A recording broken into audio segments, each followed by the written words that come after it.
La Bible en un an. Lecture du 23 janvier. Matthieu, chapitre 15, versets 1 à 28. Alors des pharisiens et des scribes vinrent de Jérusalem auprès de Jésus et dirent : « Pourquoi tes disciples transgressent-ils la tradition des anciens, car ils ne se lavent pas les mains quand ils prennent leur repas ?» Il leur répondit : « Et vous, pourquoi transgressez-vous le commandement de Dieu au profit de votre tradition ? Car Dieu a dit : Honore ton père et ta mère, et celui qui maudira son père ou sa mère sera puni de mort. Mais vous, vous dites : celui qui dira à son père ou à sa mère : ce dont j'aurais pu t'assister est une offrande à Dieu, n'est pas tenu d'honorer son père ou sa mère.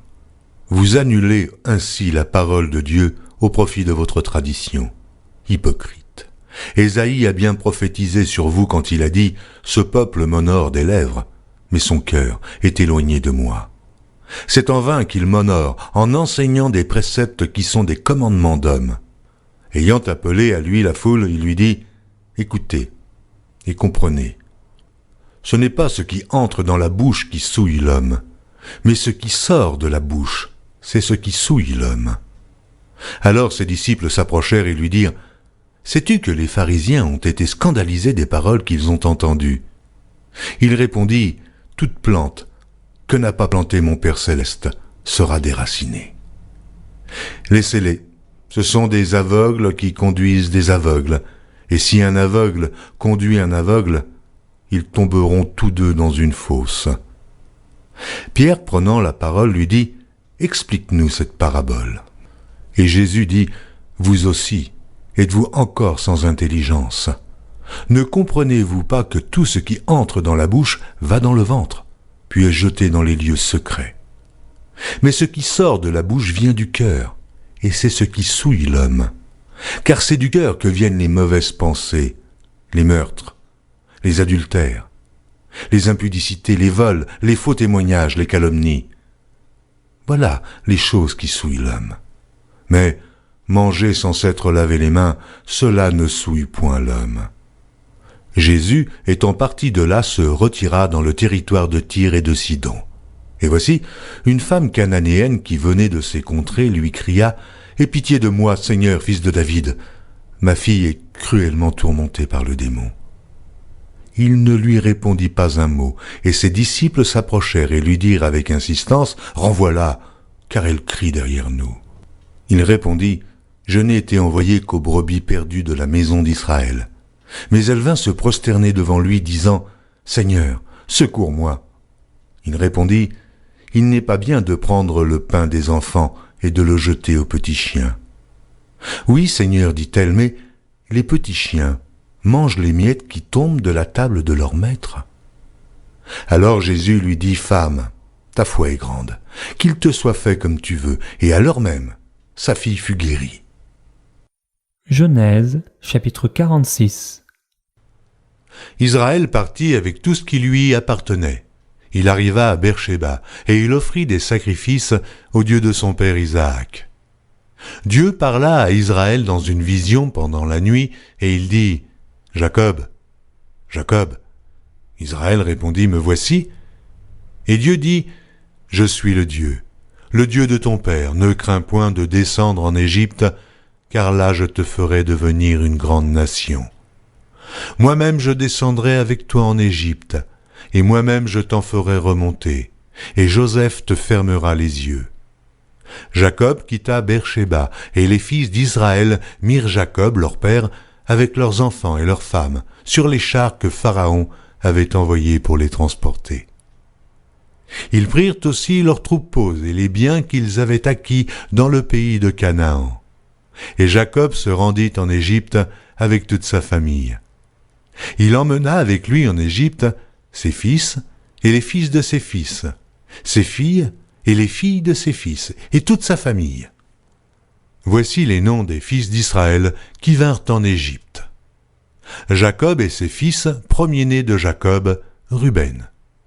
Fils de Ruben, Enoch, Palu, Hetzron et Carmi.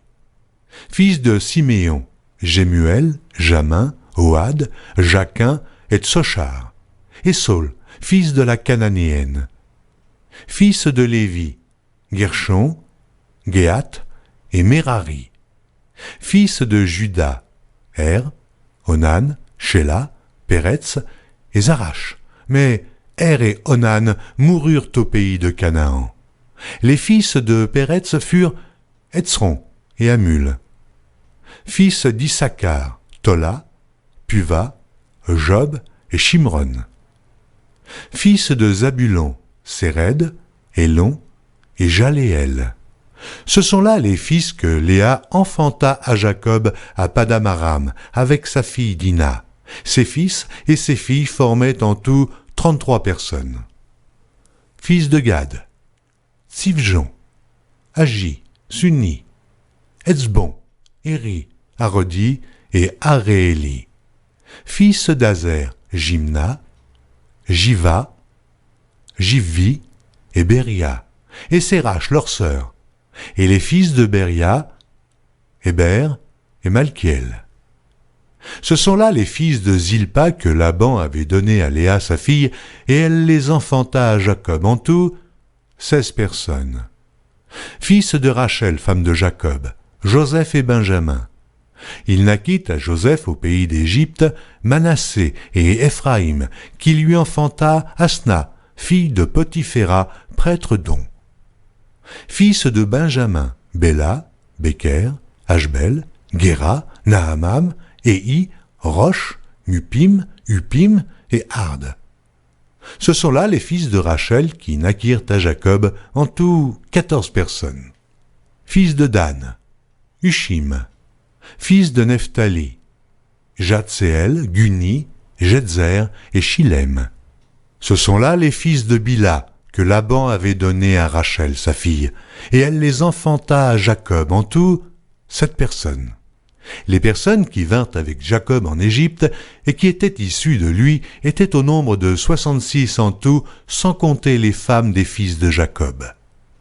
Et Joseph avait 2 fils, qui lui étaient nés en Égypte. Le total des personnes de la famille de Jacob qui vinrent en Égypte était de 70.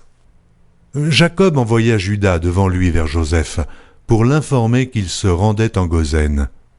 Joseph attela son char et y monta pour aller en Goshen, à la rencontre d'Israël son père.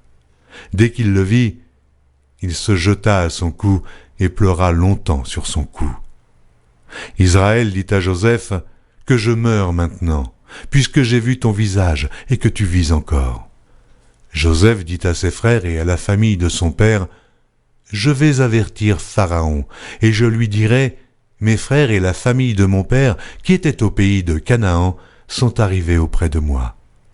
Ces hommes sont bergers, car ils élevèrent des troupeaux, ils ont amené leurs brebis et leurs bœufs, et tout ce qui leur appartient. Et quand Pharaon vous appellera et dira, « Quelle est votre occupation ?» vous répondrez, « Tes serviteurs ont élevé des troupeaux depuis notre jeunesse jusqu'à présent, nous et nos pères. De cette manière vous habiterez dans le pays de Goshen, car tous les bergers sont en abomination aux Égyptiens. » Genèse, chapitre 47. Joseph alla avertir Pharaon et lui dit, « Mes frères et mon père sont arrivés du pays de Canaan, avec leurs brebis et leurs bœufs, et tout ce qui leur appartient, et les voici dans le pays de Goshen. » Il prit 5 de ses frères et les présenta à Pharaon. Pharaon leur dit, « Quelle est votre occupation ?»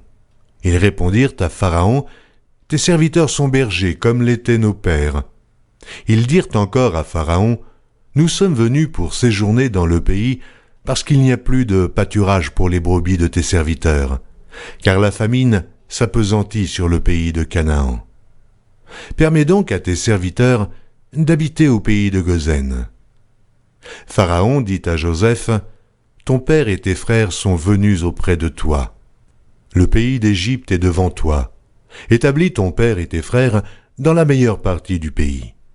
Qu'ils habitent dans le pays de Goshen, et, si tu trouves parmi eux des hommes capables, mets-les à la tête de mes troupeaux. » Joseph fit venir Jacob son père, et le présenta à Pharaon, et Jacob bénit Pharaon.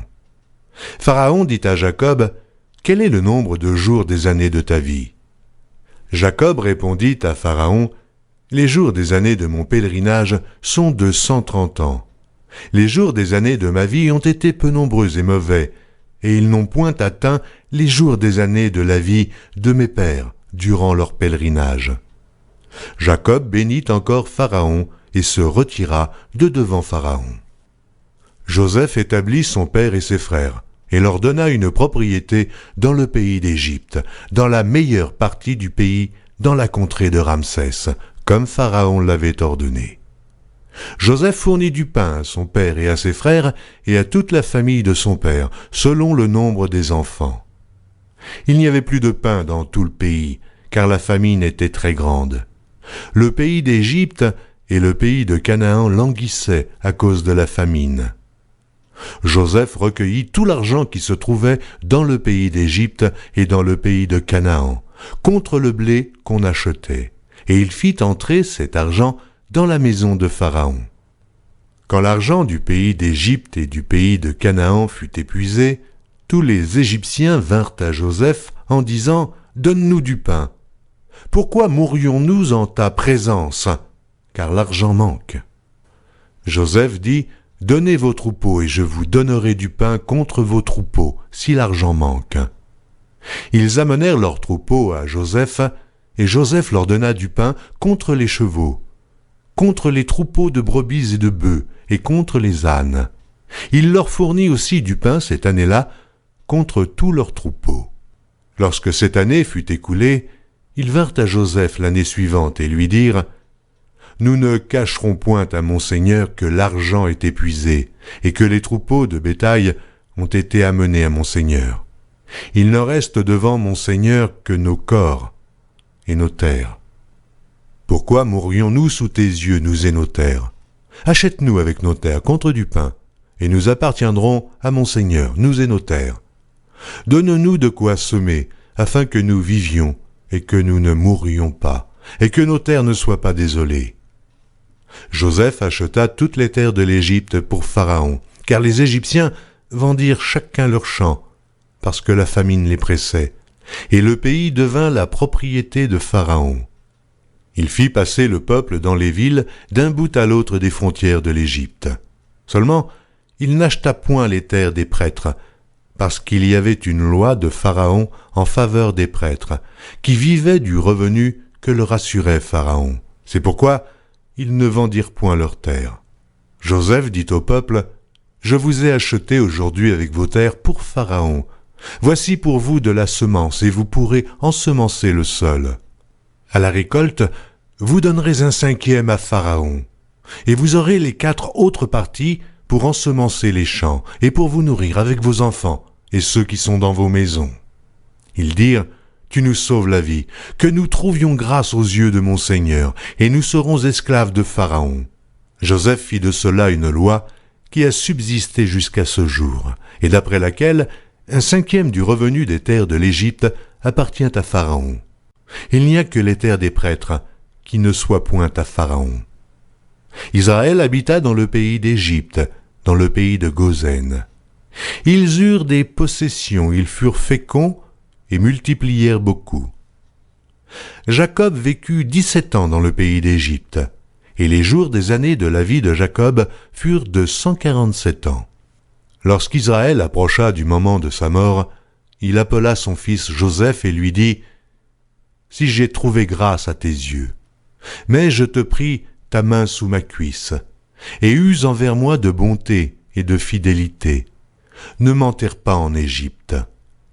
Quand je serai couché avec mes pères, tu me transporteras hors de l'Égypte, et tu m'enterreras dans leur sépulcre. » Joseph répondit, « Je ferai selon ta parole. » Jacob dit, « Jure-le-moi. » Et Joseph le lui jura. Puis Israël se prosterna sur le chevet de son lit. Psaume, chapitre 19. Au chef des chantres, psaume de David. Les cieux racontent la gloire de Dieu, et l'étendue manifeste l'œuvre de ses mains. Le jour en instruit un autre jour, la nuit en donne connaissance à une autre nuit. Oh, ce n'est pas un langage, Ce ne sont pas des paroles dont le son ne soit point entendu. Leur retentissement parcourt toute la terre. Leurs accents vont aux extrémités du monde, où il a dressé une tente pour le soleil. Et le soleil, semblable à un époux qui sort de sa chambre, s'élance dans la carrière avec la joie d'un héros. Il se lève à une extrémité des cieux, il achève sa course à l'autre extrémité. Rien ne se dérobe en sa chaleur. La loi de l'Éternel est parfaite, elle restaure l'âme. Le témoignage de l'Éternel est véritable, il rend sage l'ignorant. Les ordonnances de l'Éternel sont droites, elles réjouissent le cœur. Les commandements de l'Éternel sont purs, ils éclairent les yeux. La crainte de l'Éternel est pure, elle subsiste à toujours. Les jugements de l'Éternel sont vrais, ils sont tous justes. Ils sont plus précieux que l'or, que beaucoup d'or fin. Ils sont plus doux que le miel, que celui qui coule des rayons. Ton serviteur aussi en reçoit instruction. Pour qui les observe, la récompense est grande. Qui connaît ses égarements? Pardonne-moi ceux que j'ignore. Préserve aussi ton serviteur des orgueilleux, qu'il ne domine point sur moi. Alors je serai intègre, innocent de grands péchés. Reçois favorablement les paroles de ma bouche et les sentiments de mon cœur, ô Éternel, mon rocher et mon libérateur. Proverbes, chapitre 4, versets 14 à 19. N'entre pas dans le sentier des méchants et ne marche pas dans la voie des hommes mauvais. Évite-la, n'y passe point. Détourne-t'en et passe outre. Car ils ne dormiraient pas s'ils n'avaient fait le mal. Le sommeil leur sera ravi s'ils n'avaient fait tomber personne. Car c'est le pain de la méchanceté qu'ils mangent. C'est le vin de la violence qu'ils boivent. Le sentier des justes est comme la lumière resplendissante dont l'éclat va croissant jusqu'au milieu du jour. La voie des méchants est comme les ténèbres, ils n'aperçoivent pas ce qui les fera tomber.